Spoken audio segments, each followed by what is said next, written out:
안녕하세요. 행복씨앗입니다. 오늘도 시장을 정리하면서 하루를 마무리하는 시간을 가져볼까 합니다. 오늘 우리 시장은 코스피는 0.03% 상승하면서 강보합 마감이 되었고, 그리고 코스닥 같은 경우는 0.5% 상승 마감했습니다. 코스피, 코스닥 둘 다 오늘도 외국인들이 이렇게 규모는 크지 않습니다만은 순매수를 했습니다. 오늘 외국인들의 순매수와 그리고 장이 그렇게 규모는 크지 않습니다만은 이렇게 상승 마감한 것은 상당히 재료에 비해서 선방했다라고 볼 수가 있습니다. 우리 시장에서 오늘 가장 큰 영향을 미칠 만한 그런 재료라고 하면은 바로 산업통상자원부에서 이번에 발표한 바로 이 무역수지죠. 지난달 무역수지인데 수출보다 이번 달도 지난달도 수입이 더 많아가지고 이렇게 적자를 봤다는 겁니다. 연속 4개월 이렇게 적자를 받고, 또 좀 더 멀리 보면은 작년 말부터 시작해서 계속 무역 수준이 이렇게 적자를 보고 있습니다. 이게 상당히 이례적입니다. 지난 10년간 이렇게 보면은 지난 이 10년의 이 기간 동안에 이 정도로 적자를 본 적이 없었다, 이렇게 보시면 됩니다. 코로나 때 잠시 이렇게 적자를 본 적이 있었는데 돈을 막 풀어서 이렇게 금방 회복이 됐죠. 그런데 그 이후에 이렇게 굉장한 적자가 현재 발생되고 있습니다. 좀 더 기간을 멀려서 25년을 바라보게 되면은 미국발 금융위기 때 이렇게 적자가 좀 있었고요. 또 그리고 유럽 그 재정위기 있잖아요. 그때 적자가 좀 있었죠. 또 그리고 코로나 때 적자가 이래 있었고, 그 이후에 최근 들어서 이렇게 적자가 있는데, 이 적자의 규모는 지난 25년을 보더라도 거의 참 이례적인 그런 상황이죠.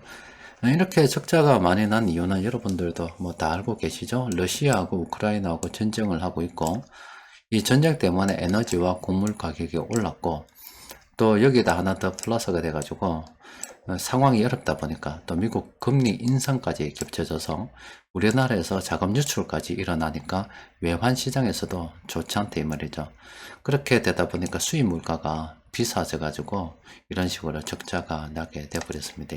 그런데 이런 적자가 우리 내부적인 요인이 아니라, 물론 환율은 우리 내부적인 요인이라 볼 수 있죠.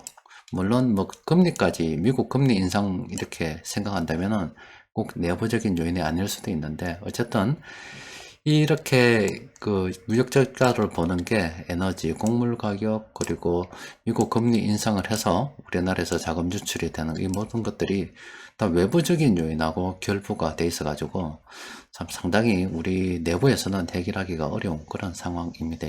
이거는 개선이 되도록 기도해야죠. 우리가 뭐 어떻게 할 수 있는 여건이 되지는 않는 겁니다.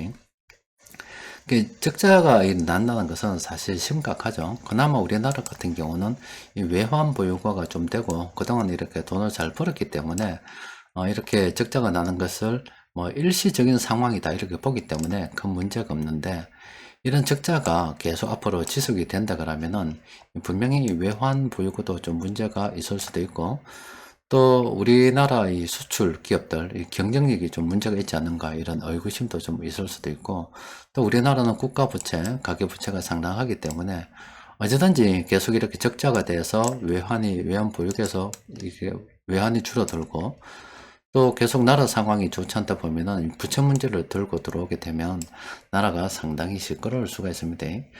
그런데 우리나라 상황을 봤을 때 병 걸린 사람들이 현재 엄청 많잖아요. 정치병 걸린 사람들이 많습니다. 정치인들도 병 갈라져 가지고 있고, 잘하는 거 못하는 거에 떠나서 이 정치인들에 따라서 이쪽 저쪽 나눠져 가지고 그냥 병 걸린 사람들이 많아요.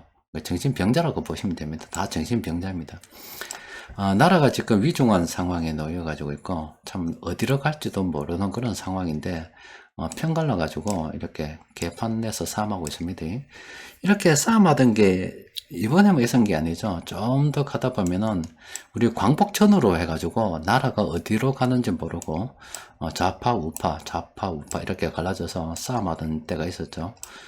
급기야는 북한은 또 단독 정부 수립하고 우리도 수립해서 반탄 갈라져 버렸죠. 또 이뿐만이 아니죠. 그 이전만 하더라도 저기 선조 때 당파 싸움한다고 또 갈라져 가지고 싸움하다가 일본한테 7년간 전쟁 나서 나라 박살난 적이 있었다 아닙니까? 그러니까 제가 여러분들께 드리고 싶은 말씀은, 지금 상황이 엄중해서 국민 모두가 또 그리고 우리 앞에서 이끄는 그런 사람들도 힘을 모아서 어떻게 하면 이 위기 상황을 갖다가 극복해 나갈 것인가 참 짜내고 짜내야 되는데 한두 번 그런 일이 있었던 게 아니더라 이 말이죠. 지금 현재 모습 또 불과 몇십 년 전에 그런 모습 또 역사적으로 봐서도 그런 모습들이 있기 때문에 이거는 대책이 없다라고 보고 오전 여러분들께 말씀드린 것처럼 나라가 개판으로 가는데 아무도 신경 안 쓰면은 정말로 대한민국이라는 배는 산으로 갈 수밖에 없겠죠. 그래서 각자 스스로 알아서 대비하는 수밖에 없다. 저는 그렇게 생각하고 있습니다.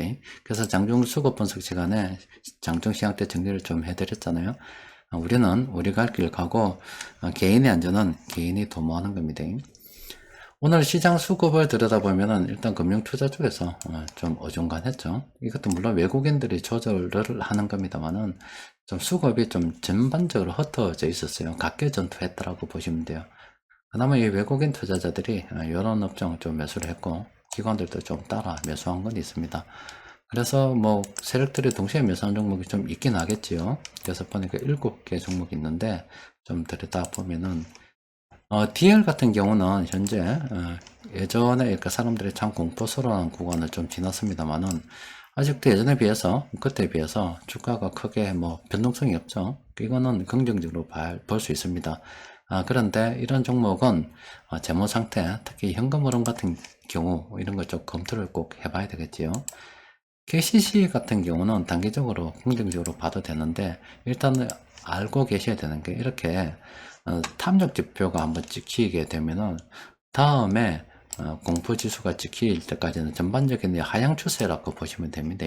그러니까 하락하는 와중에 이렇게 좀 올라간다라고 보시면 돼요. 그래서 굉장히 짧게 보고 접근을 하든가 이런 종목들은 좀 웬만한 초보자들은 아예 막 못 본 척 하는 게 좋습니다. 다른 종목도 셀필 있는데 왜 굳이 이런 종목을 봐야 될지 그건 모르겠죠. 이 종목도 마찬가지입니다. 아직 숫자가 오잖아요. 오고 또 그리고 탐욕 지표가 이래 찍혀 있으면 그냥 전반적으로 이래 하락하는 가운데 좀 오른다라고 보시면 돼요. 이렇게 하락하는 가운데 요만큼 올랐잖아요. 하락하는 가운데 좀 올랐는데 이미 뭐 따라가기는 좀 그런 상황이고 그래서 이런 것들도 못 본 척 하는 게 좋겠죠. DI도 마찬가지입니다. 똑같은 상황이죠. 그러니까 이 파란 지표 찍히고 난 다음부터는 탐욕 지표가 이래 찍혔잖아요. 이 이전과 이 이후는 전혀 시장이 다릅니다. 이 이전은 대충 해도 돼요.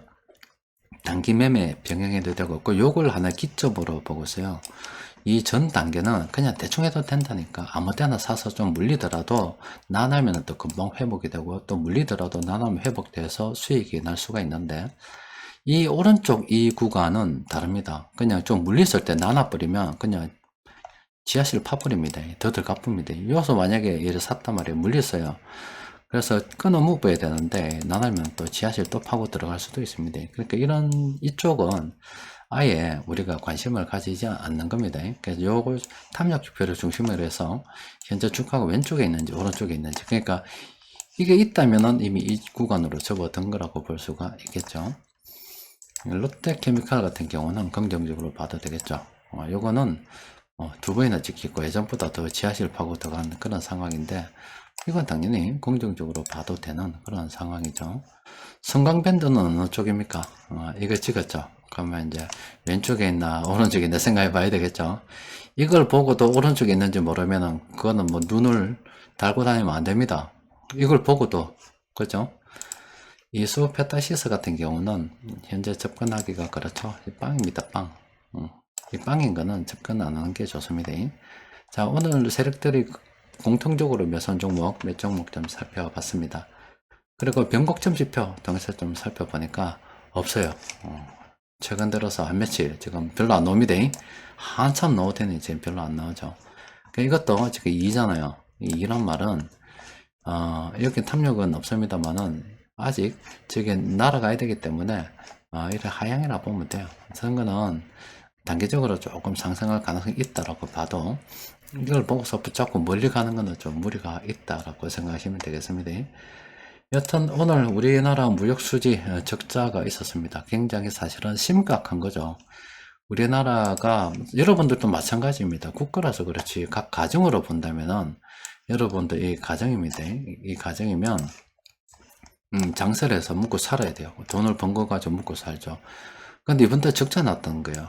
지난달에도 적자 났고요. 그 지난달에도 적자 났고요. 그 지난달에도 적자 났어요.